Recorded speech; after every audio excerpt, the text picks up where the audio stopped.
Pemirsa, bila hak angket di DPR adalah cara konstitusional untuk membongkar penyimpangan undang-undang atau kebijakan selama proses pemilu berlangsung, narasi untuk menolak hak angket seharusnya tak perlu dibesar-besarkan.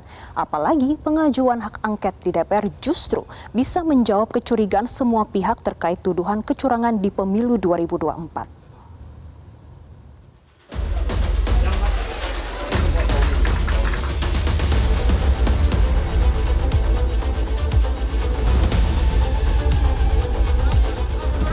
Ketika rencana pengajuan angket kian pasti, narasi yang diduga untuk menolak angket bisa bergulir di DPR justru juga kencang.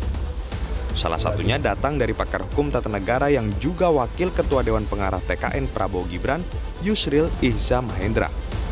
Yusril berpandangan, angket dapat membuat perselisihan hasil Pilpres justru berlarut-larut tanpa kejelasan kapan berakhir. Ya, sementara kita tahu tanggal 1 Oktober, DPR sudah berganti dengan DPR yang baru. MPR-nya sudah berganti. Nah, kalau ini terus berlanjut, ya. Sementara lewatlah tanggal 20 Oktober. 20 Oktober itu presiden yang baru harus dilantik. Pak Jokowi sudah habis masa jabatannya. Tapi kita masih ribut aja soal angket. Negara ini bisa, kalau sampai tertunda, pelantikan presiden, negara itu bisa berada dalam keadaan chaos. Ya.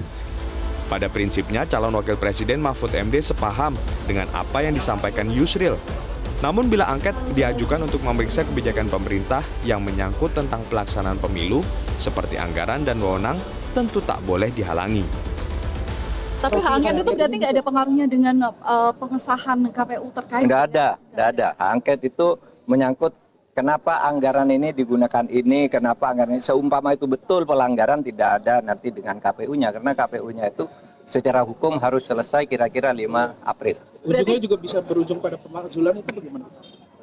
Bisa saja, kan tergantung nanti rekomendasi. Apa saja, nanti angket itu menemukan ini ditindaklanjuti, kan sama aja juga dulu Pak Harto dan sebagainya kan. Jika ditelusuri sedari awal, ada banyak potensi yang membuat proses pemilu ternoda dengan cawe-cawe Presiden Joko Widodo.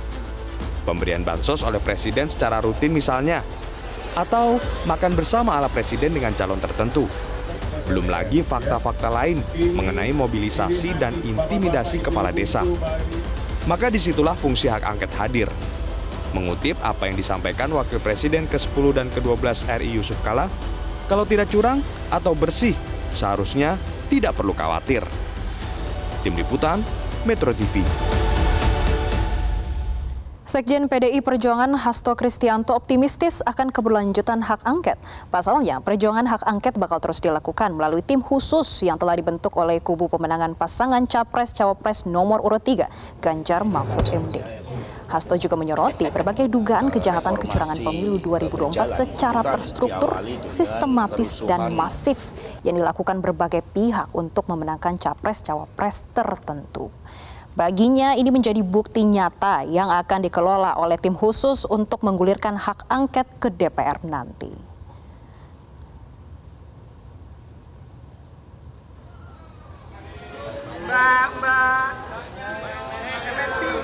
Sebelumnya, partai politik yang tergabung dalam koalisi perubahan sepakat mendukung PDIP untuk menggulirkan hak angket guna mengusut berbagai kecurangan dalam Pilpres 2024.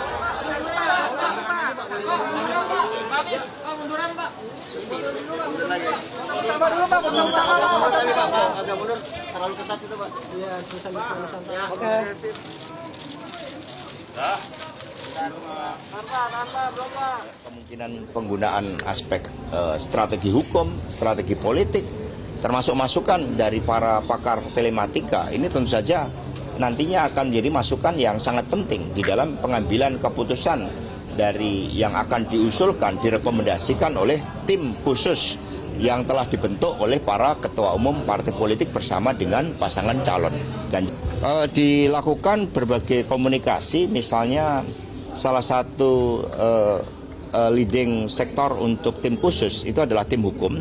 Bapak Todung Mulya Lubis sudah melakukan pertemuan-pertemuan terkait dengan pengungkapan fakta-fakta dugaan kecurangan pemilu dari hulu ke hilir. Jelajahi cara baru mendapatkan informasi. Download Metro TV Extend sekarang.